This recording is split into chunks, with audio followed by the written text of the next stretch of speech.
Iran और Israel के बीच संघर्ष कब थमेगा, इसके बारे में सिर्फ कयास ही लगाया जा सकता है। इजराइल के पीएम बेंजामिन नेतन्याहू खुलेआम कह रहे हैं कि खामेनेई के खात्मे तक बात नहीं बनने वाली, तो खामेनेई भी अपने तीखे बोल से पीछे नहीं हट रहे। वहीं अमेरिका के राष्ट्रपति डोनाल्ड ट्रंप ईरान को हर रोज कभी नरम तो कभी गरम अंदाज में बता रहे हैं कि गलती आपकी है, संभल जाओ, पीछे हट जाओ और एक बड़े संकट से न सिर्फ मध्य पूर्व का इलाका बल्कि दुनिया भी राहत की सांस ले। ऐसे में एक सवाल आपके दिमाग में कौंध रहा होगा कि ईरान और इजराइल एक दूसरे के पड़ोसी मुल्क नहीं हैं, दोनों के बीच करीब 2000 किलोमीटर की दूरी है, तो दुश्मनी इस हद तक क्यों? यह सवाल बेहद दिलचस्प है, जिसका जवाब इतिहास के पन्नों से निकालकर समझा जा सकता है। कहानी शुरू होती है 1948 से, जब इजराइल एक देश बना। इजराइल के सामने सबसे बड़ा संकट मान्यता का था।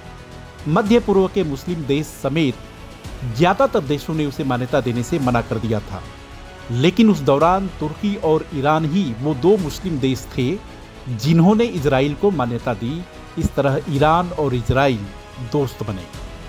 इजराइल ईरान को हथियार और तकनीक देता था, तो बदले में ईरान उसे तेल। दोनों के बीच संबंध इतने प्रगाढ़ हुए कि इजराइल की खुफिया एजेंसी मोसाद ने ईरान को खुफिया काम को अंजाम देने की ट्रेनिंग भी दी। 1948 से लेकर 1979 तक ईरान में पहलवी वंश के शाह का शासन था, लेकिन साल 1979 में ईरान में बहुत बड़ा बदलाव हुआ। ईरान में यह बदलाव इजराइल के लिए मुश्किल बढ़ाने वाला साबित हुआ। 1979 में अयातुल्लाह खुमैनी की क्रांति ने पूरी तस्वीर बदल दी। खुमैनी ने ईरान के पहलवी वंश के शाह को उखाड़ फेंका और इस्लामी गणतंत्र लागू कर दिया। खुमैनी ने खुद को रक्षक के तौर पर पेश किया। इसके साथ ही ईरान के सहयोगी रहे अमेरिका और इजराइल के साम्राज्यवाद को नकारने की योजना को अंजाम देना शुरू किया। हालात बिगड़ने लगे और इजराइल ने अयातुल्लाह खुमैनी सरकार से संबंध खत्म कर दिए। ईरान ने इजराइल के नागरिकों के पासपोर्ट को वैधानिक मान्यता देना बंद कर दिया।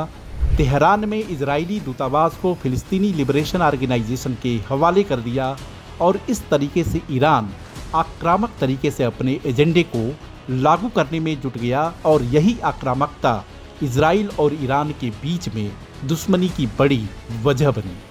80 के दशक में पहला आतंकी गुट इस्लामिक जिहाद ने फिलिस्तीन की मांग को लेकर इजराइल को परेशान करना शुरू किया। ईरान पीछे से उसे समर्थन दे रहा था। यही वो दौर था जब ईरान ने हिजबुल्लाह को तैयार किया, जिसने इजराइल को निशाना बनाना शुरू कर दिया। जैसे जैसे इजराइल और हमास के बीच संघर्ष बढ़ा, उसमें यमन के हुती विद्रोही भी कूद पड़े। इजराइल का कहना है कि इन दोनों संगठनों को ईरान की सरपरस्ती है, लिहाजा मूल जड़ को खत्म करना जरूरी है। इस वजह से खामेनेई के पीछे बेंजामिन नेतन्याहू पड़े हैं।